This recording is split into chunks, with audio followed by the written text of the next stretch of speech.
UP board परीक्षा 2026। UP board परीक्षा 2026 Hindi OMR का यह हम लोग यह हम लोग यदि कहा जाए तो मिशन 18 फरवरी की जीत की यह जो सेशन चल रहा था इसके प्रैक्टिस सेट तीसरे पे हम लोग हैं। यानी इसके पहले हम लोग 2 प्रैक्टिस सेट कर चुके हैं। किसके लिए? ओएमआर के लिए। जो आपकी बोर्ड परीक्षा और प्री बोर्ड प्री बोर्ड परीक्षा और बोर्ड परीक्षा दोनों के लिए अत्यंत महत्वपूर्ण है।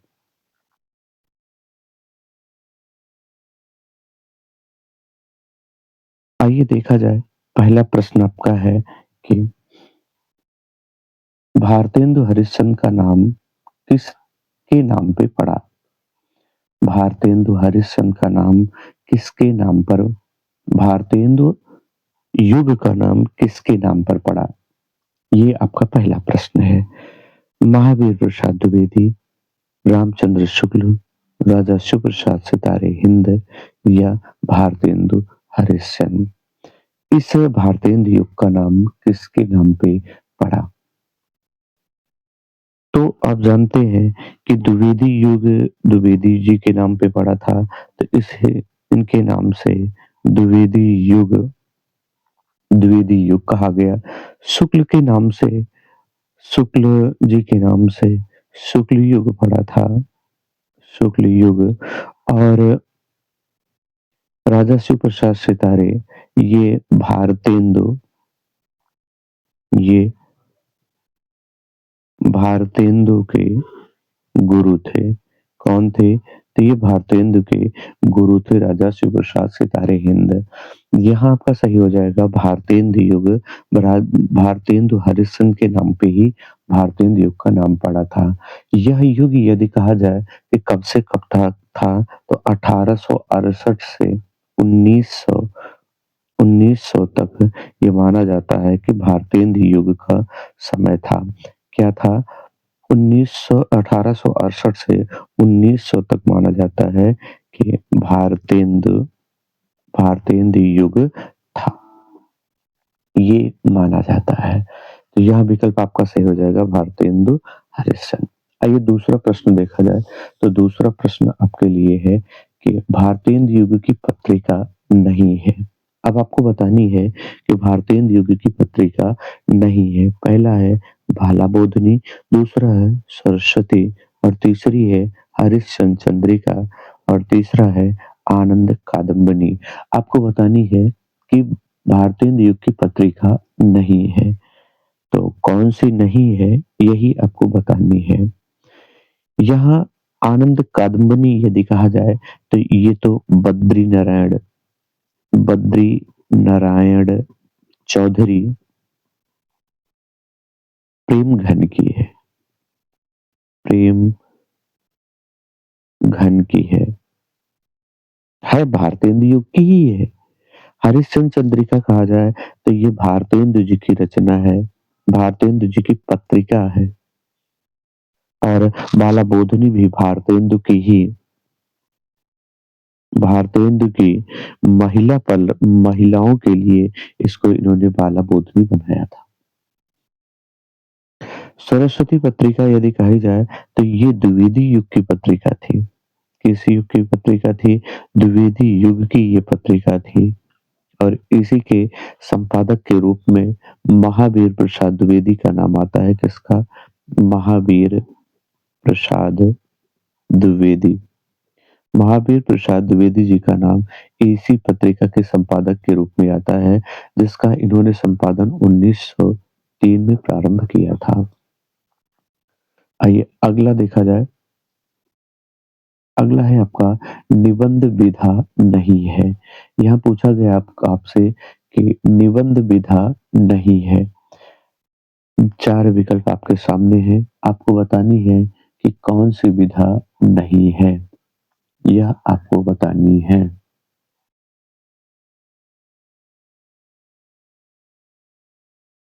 पहला है विवरणात्मक निबंध, वर्णनात्मक निबंध, निराशात्मक निबंध या भावात्मक निबंध।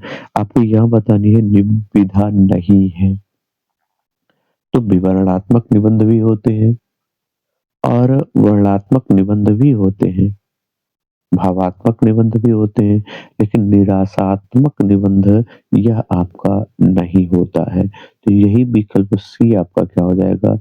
सही हो जाएगा, क्योंकि यहाँ पूछा जा रहा है नहीं के बारे में। आइए अगला प्रश्न देखा जाए। चौथा प्रश्न आपका है कि कौन-सा कथन गलत है? आपको बतानी है कि कौन-सा कथन यहाँ पे गलत है। इसके बारे में गलत के बारे में बताना है कि परीक्षा गुरु श्रीनिवास दास का उपन्यास है। यह आपको बतानी है ये सही है या यह गलत बतानी है आपको कि गलत कौन-सा है। तो परीक्षा गुरु श्रीनिवास दास का उपन्यास है या कुछ विचार प्रेमचंद का नाटक है, गांधी जी की देन डॉ गांधी जी की देन डॉक्टर राजेंद्र प्रसाद का निबंध है या फिर हंस प्रेमचंद की पत्रिका है। तो इनमें से आपको बतानी है कि कौन-सा गलत है। वैसे यदि कहा जाए तो हंस पत्रिका के संपादक प्रेमचंद थे, ये तो आपका सही है। गांधी जी की देन ये डॉक्टर राजेंद्र प्रसाद का निबंध है, तो ये भी सही है। परीक्षा गुरु श्रीनिवास दास का उपन्यास था, ये भी सही है। कुछ विचार प्रेमचंद का नाटक है, तो यह आपका सही नहीं है, सही नहीं है। तो यही विकल्प आपका क्या हो जाएगा? विकल्प 2 आपका सही हो जाएगा। कुछ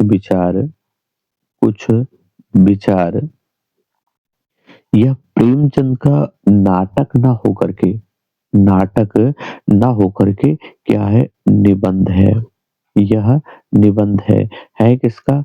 प्रेमचंद का ही है। यह प्रेमचंद का ही है, लेकिन नाटक ना होकर के यह निबंध है और यहाँ दिया गया है नाटक, इसलिए आपका विकल्प 2 सही हो जाएगा। अगला प्रश्न आपका है कि हरिवंश राय बच्चन की रचना नहीं है। क्या है? हरिवंश राय बच्चन की रचना नहीं है। पहला है नीड का निर्माण फिर, दूसरा है बसेरे से दूर और तीसरा है प्रवास की डायरी और चौथा है अपनी खबर।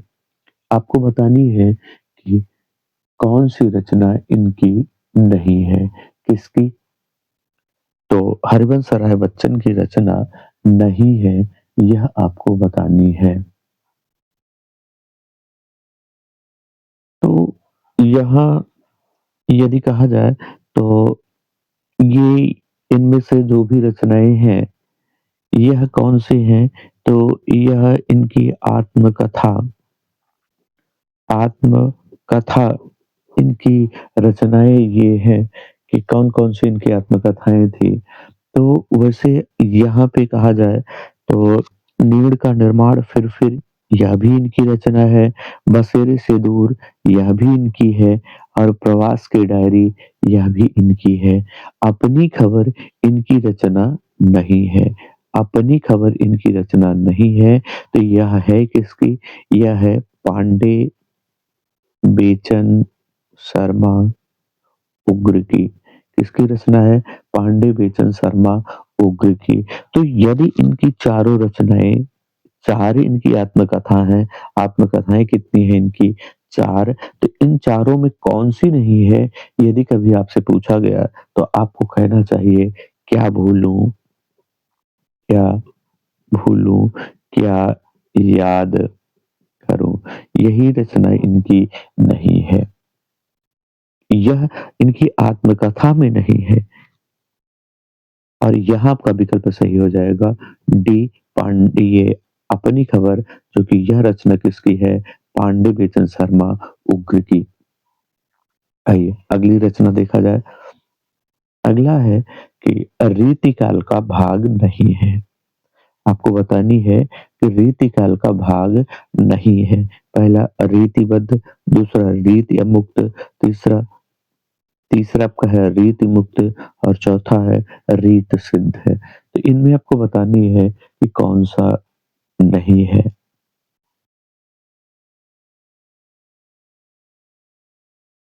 रीति सिद्ध, रीति मुक्त, रीति मुक्त, रीति सिद्ध। तो यहाँ देखिए यहाँ रीत सिद्ध है, यहाँ रीतबद्ध है, तो ये तो दोनों आपके सही हो गए।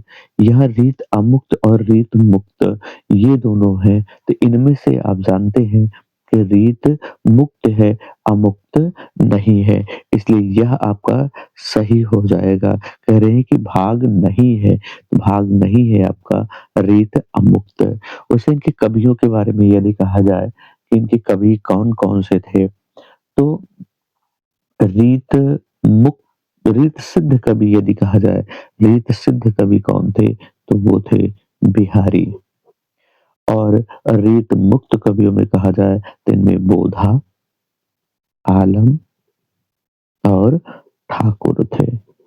शेष जितने बचते हैं, शेष जो भी हैं, उनमें उनमें अधिकांश अधिकांश कवि रीतबद्ध हैं, रीतबद्ध के कवि हैं। किसके कवि हैं? रीतबद्ध कवि हैं। आइए अगला देखा जाए कि आपके लिए अगले प्रश्न के रूप में 7वें प्रश्न के रूप में किसको रखा गया है? किस कार्य की असफलता के कारण कौन-सा भाव उत्पन्न होता है? किसी कार्य की असफलता के कारण कौन-सा भाव उत्पन्न होता है? पहला है शोक, दूसरा क्रोध, तीसरी ग्लानि और चौथे जिगुप्सा। आपको बतानी है इस 7वें प्रश्न का आंसर क्या होगा?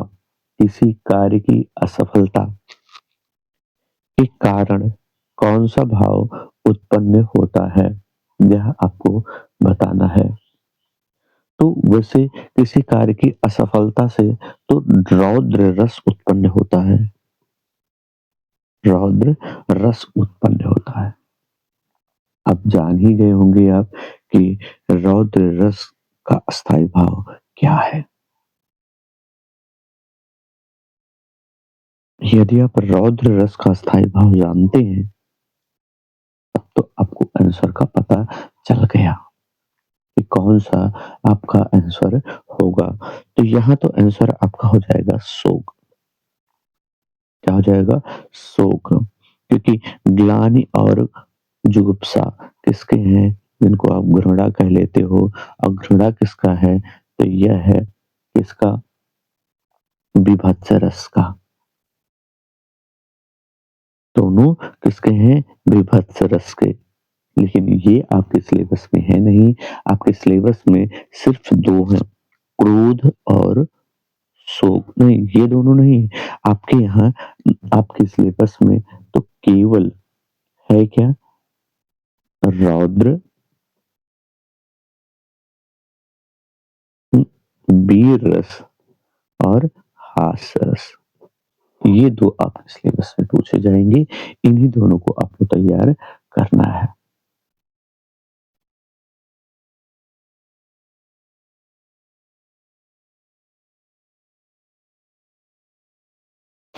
आइए, अगला प्रश्न है आपका कि किस छंद में कुल 24 मात्राएँ होती हैं, लेकिन पहले और तीसरे चरण में 13 तथा दूसरे और चौथे चरण में 11-11 मात्राएँ होती हैं। विकल्प आपका है पहला आपका कि सोरठा, दूसरा दोहा, तीसरा रोला, चौथा वर्णिक छंद। इसमें होता है इसी छंद में किस छंद में कुल 24 मात्राएँ होती हैं, लेकिन पहले और तीसरे चरण में 13 पहले और तीसरे चरण में 13-13 यानी यदि ये आपका बनाया गया यहाँ कहा जा रहा है पहले और तीसरे चरण में, यहाँ पहले और तीसरे चरण में कितना 13-13 मात्रा। दूसरे और चौथे चरण में 11-11 मात्रा होती है। तो वह कौन है जिसमें इस प्रकार के आपके वर्ण होते हैं? विकल्प आपके ये हैं। वर्णिक छंद, तो यहाँ वर्णिक छंद है, जबकि यहाँ मात्रा है, तो ये आपका नहीं होगा। रोला, दोहा और सोरठा 3 आपके समक्ष हैं, इनमें कौन होगा? हाँ, रोला में ऐसा होता है। रोला में 24 मात्राएँ होती हैं, लेकिन इन क्रम पे नहीं होती हैं। रही बात दोहा की, तो दोहे में होता है, लेकिन दोहे में होता क्या है, 24 मात्राएँ तो होती हैं, लेकिन होता ये है कि पहले और तीसरे चरण में 11-11 मात्रा होती है। पहले और तीसरे चरण में कुल कितनी मात्रा होती है? तो वहाँ जो है, वहाँ आपकी 11 इसमें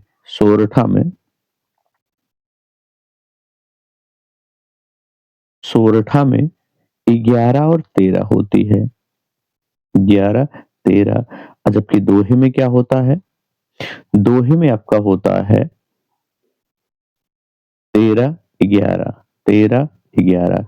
यहाँ आपसे पूछा जा रहा है कि किसमें 13, पहले और तीसरे चरण में 13, तो पहले और तीसरे चरण में 13-13 मात्राएँ होती हैं, तो पहले और तीसरे चरण में 13 मात्राएँ कहाँ होती हैं? तो ये आपका हो जाता है दोहा, और इसी दोहे का उल्टा क्या होता है? सोरठा। इसी दोहे का उल्टा क्या होता है? सोरठा, या ऐसा कह लीजिए कि इस सोरठे का उल्टा क्या होता है? दोहा। आइए अगला प्रश्न देखा जाए।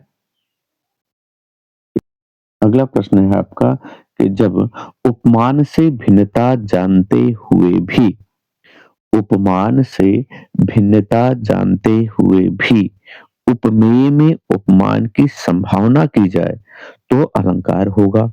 जब उपमान से भिन्नता जानते हुए भी उपमेय में उपमान की संभावना की जाए तो अलंकार कौन सा होगा? ये आपको 9वें प्रश्न में बतानी है।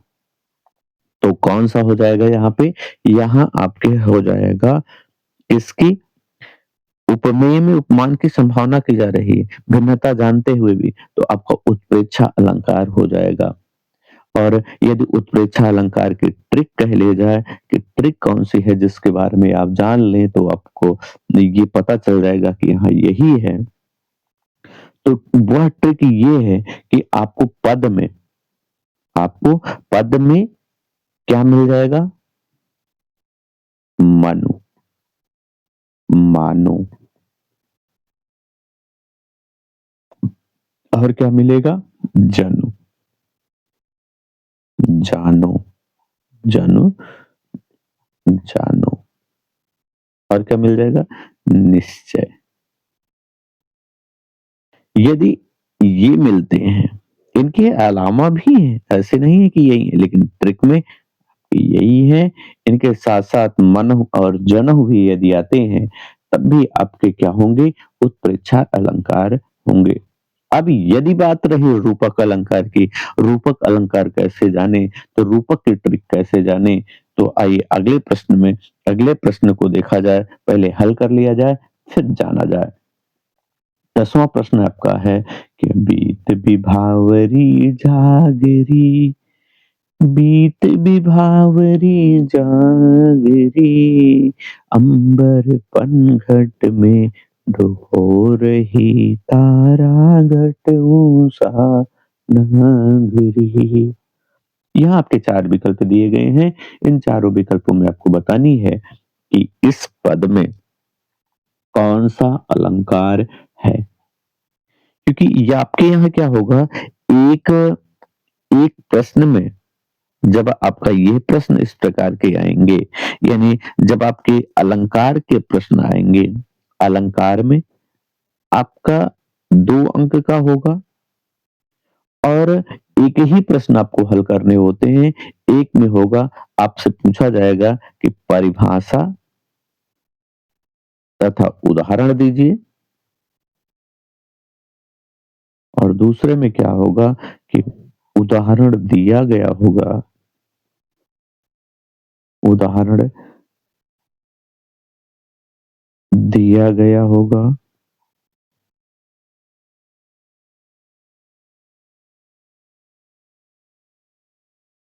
उसकी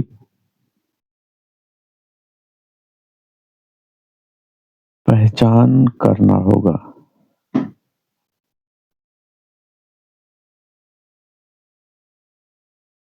तो यहाँ कौन-सा अलंकार हो जाएगा आपका? यहाँ आपका रूपक अलंकार हो जाएगा। यदि ट्रिक कही जाए कि कौन-सी ट्रिक है, तो ट्रिक जान लीजिए तो आपका क्या होगा पद में योजक चिन्ह होगा। जैसे यहाँ देखिए अंबर पनघट के बीच में योजक चिन्ह लगा हुआ है। क्या लगा हुआ है? योजक चिन्ह लगा हुआ है। यदि योजक चिन्ह लगा हुआ होगा, यदि योजक चिन्ह लगा हुआ है, तो आपका रूपक अलंकार होगा।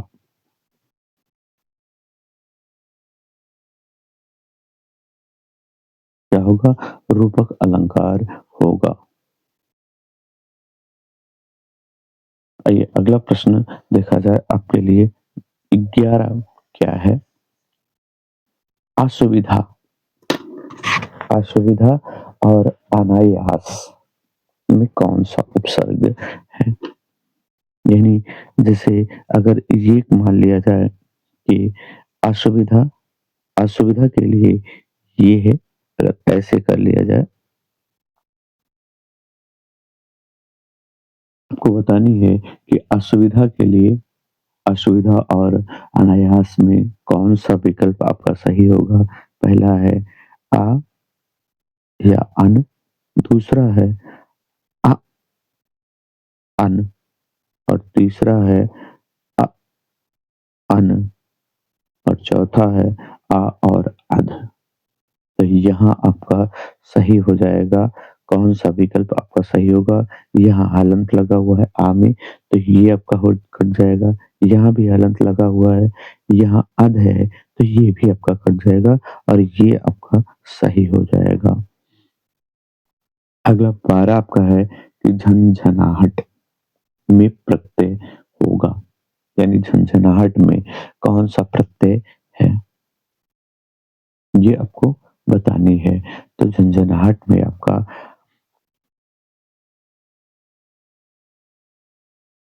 कौन सा? तो ता तो होगा नहीं क्योंकि ता है नहीं प्रत्यय में। आहत है, आहत नहीं बल्कि आहट होगा, तो आपका आहट प्रत्यय क्या हो जाएगा? सही हो जाएगा।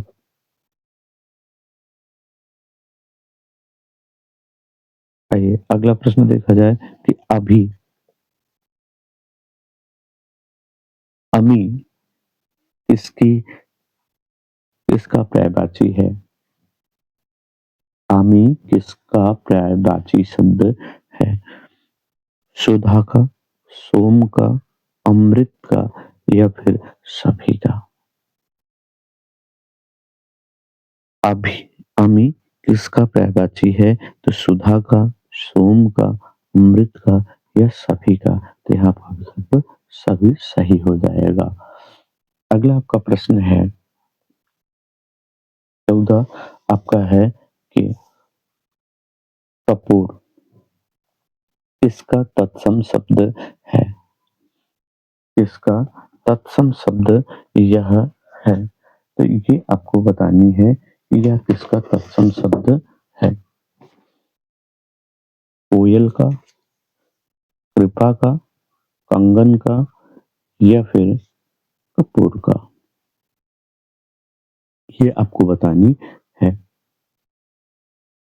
तो कोयल का यदि कहा जाए तो इसका तो हो जाता है कोकिला कृपा का हो जाता है कृपा, कंगन का यदि कहा जाए तो ये हो जाता है कंगन की जगह कंकड़, तो कपूर का क्या हो जाएगा कर्पूर, कर्पूर का तत्सम यदि कहा जाए किसका तत्सम है तो कपूर का यह तत्सम है। अगला आपका 15 है कि 10 मुख में समास है। 10 मुख में कौन सा समास है? द्विगु समास है, अव्ययीभाव समास है, बहुब्रीहि समास है या द्वंद्व समास है, ये आपको बतानी है। तो यहाँ आपको बतानी है कि यह किसका है। वैसे 10 मुख में कहा जाए कि 10 मुख में कहा जाए तो यहाँ आपका सही हो जाएगा क्या? बहुव्रीहि समास। क्यों सही होगा? क्योंकि यहाँ आप जानते हैं जिसका जिसका पहला तथा दूसरा पद प्रधान ना होकर कोई अन्य पद प्रधान हो प्रधान हो तो वहाँ क्या होता है? बहुव्रीहि समास। वहाँ क्या होगा? बहुव्रीहि समास। यदि ट्रिक कहा जाए तो ट्रिक ट्रिक है कि किसी की क्या होगी? उपाधि उपाधि होगी उपाधि होगी। और यदि यदि यह विकल्प में है तो पहले इसी को देखना होगा देखना होगा। तो यहाँ आपका सही हो जाएगा बहुव्रीहि समास आपका सही है। आगे आपका है बहुव्रीहि समास का उदाहरण नहीं है। अब यहाँ आपको बतानी है कि बहुव्रीहि समास उदाहरण किसका नहीं है। त्रिलोचन, दशानन, नीरज, महाराज, ये आपको बतानी है। तो यहाँ हो जाएगा महान महान है जो राजा। तो है जो तो हो जाएगा आपका कौन सा समास हो जाएगा? तो यहाँ आपका ये हो जाएगा कर्म समास। बाकी आपका ये किसके हैं? मतलब बहुव्रीहि समास के उदाहरण है और ये चौथा आपका कर्मधारय समास का उदाहरण है। इसलिए इसमें क्या है? बहुव्रीहि समास में क्या होता है? यदि आप ट्रिक जानना चाहें तो इसकी ट्रिक है कि इसमें क्या होगा? विशेष से विशेषण होगा। विशेष से विशेषण होने के नाते यह आपका कर्मधारय समास होगा। अगला 17वां प्रश्न आपका है वो ये है कि किस संधि में या व के पहले आधा अक्षर होता है? या और वा के पहले आधा अक्षर होता है, वह कौन सा है?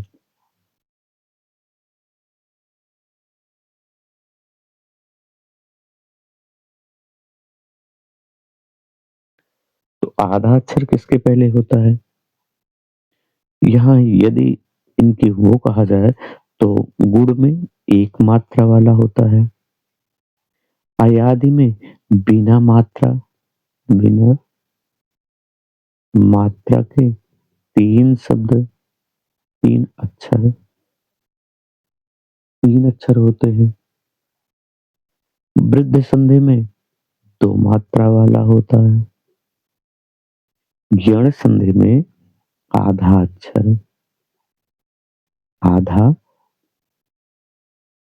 अक्षर होता है।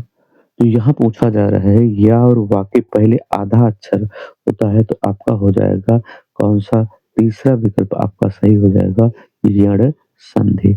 यण संधि यही आपकी सही हो जाएगी, क्योंकि इसी में आधे अक्षर पूछे जाते हैं। वही अगला आपका प्रश्न है 18 कि फल शब्द का तृतीय विभक्ति में रूप होगा, यानी फल शब्द की तृतीय विभक्ति में कौन-सा रूप होगा? फलम, फले, फलहानि होगा या फलाय, फले, फलहानि होगा या फले, फलियो, फलेषु होगा या फलस्य, फलियो, फलेषु होगा। तो ये तो आपका ये आपकी कौन-सी विभक्ति है फलस्य, फलियो? तो ये तो आपकी 7वीं विभक्ति है। यहाँ आपका सही हो जाएगा फलाय, फले, फलहानि। ये आपका सही हो जाएगा। अगला है आपका कि पट धातु का लट लकार में उत्तम पुरुष के रूप में क्या होगा? पट धातु का लट लकार उत्तम पुरुष के रूप में क्या होगा? तो यहाँ आपके विकल्प हैं, यहाँ सही विकल्प है सभी, तो सभी तो होंगे नहीं क्योंकि यहाँ पठान, पठति, पठामी है। तो आपका होगा क्या? तो पठामी, पठाओ, पठामह आपका यहाँ पे सही हो जाएगा। आइए 20वां प्रश्न देखा जाए कि 20वां प्रश्न आपके लिए कौन-सा है? तो 20वां प्रश्न आपका ये है जो कि आपके पाठ से लिया गया है केन किन वर्धते। केन किन वर्धते से लिया गया है। इसमें है हिंदी में अनुवाद कीजिए। दानेन कीर्ति वर्धते का अनुवाद क्या होगा? दान से कीर्ति बढ़ती है, दान से कीर्ति बढ़नी चाहिए, दान से कीर्ति नहीं बढ़ती है या सभी? क्या होगा? तो यहाँ आपका सही हो जाएगा कि दानेन कीर्ति वर्धन्ते वर्धते। तो यहाँ है लिखा है दानेन कीर्ति वर्धते। तो यहाँ आपका सही हो जाएगा कि दान से कीर्ति बढ़ती है।